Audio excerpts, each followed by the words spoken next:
ఢిల్లీలో ముఖ్యమంత్రి రేవంత్ రెడ్డి పర్యటన ముగిసింది. మధ్యాహ్నం కల్లా హైదరాబాద్ కు చేరుకుంటారు. 3 రోజులుగా ఢిల్లీలో ఉన్న సీఎం ముగ్గురు కొత్త మంత్రులకు మంత్రిత్వ శాఖల కేటాయింపుతో పాటు మంత్రుల పనితీరు, సంక్షేమ పథకాల అమలు తీరుతెన్నులపై అధిష్టానం సమీక్షలో పాల్గొన్నారు.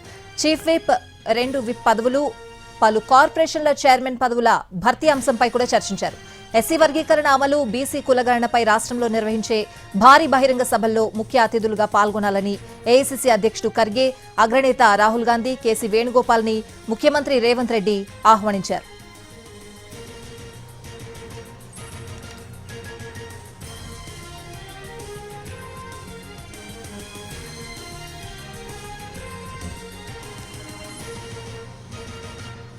ఢిల్లీకి తెలంగాణ కాంగ్రెస్ నేతల క్యూ, హైకమాండ్తో మంతనాలు రాష్ట్రంలో పొలిటికల్ హీట్ ను పెంచాయి.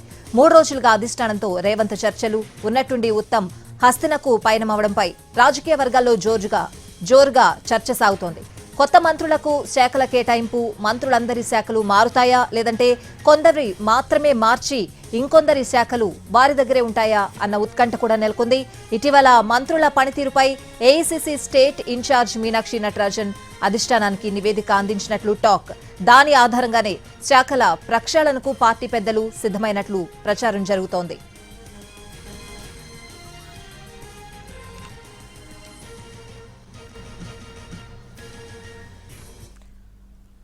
ఢిల్లీలో ముఖ్యమంత్రి రేవంత్ రెడ్డి పర్యటన ముగిసింది. మధ్యాహ్నం కల్లా హైదరాబాద్ కు చేరుకుంటారు ముఖ్యమంత్రి. 3 రోజులుగా కూడా ఢిల్లీలో ఉన్న సీఎం ముగ్గురు కొత్త మంత్రుల మంత్రిత్వ శాఖల కేటాయింపుతో పాటు మంత్రుల పనితీరు, సంక్షేమ పథకాల అమలు తీరుతెన్నులపై కూడా అధిష్టానంతో చర్చించినట్లు తెలుస్తోంది. ఇదే అంశానికి సంబంధించిన పూర్తి అప్డేట్స్ అడిగి తెలుసుకుందాం. మా ప్రతినిధి ప్రసాద్ లైవ్ లో సిద్ధంగా ఉన్నారు ఢిల్లీ నుంచి. ప్రసాద్,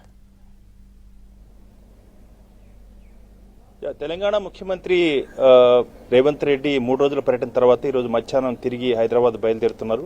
ప్రధానంగా శాఖల మార్పుల విషయంలోనే కొంత సంక్లిష్టత ఏర్పడింది.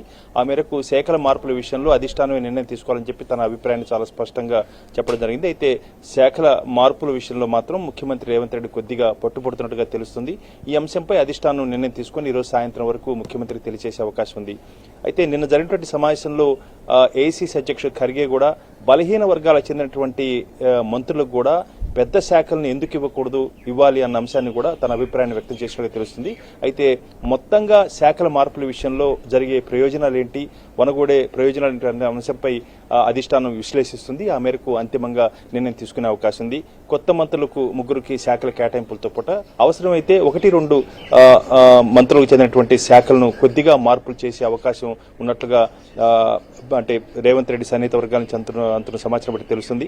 ముఖ్యంగా ఏదైనప్పటికీ కూడా ఇతర పదవుల భర్తీ విషయంలో కూడా అధిష్టానం నిర్ణయం తీసుకోబోతుంది.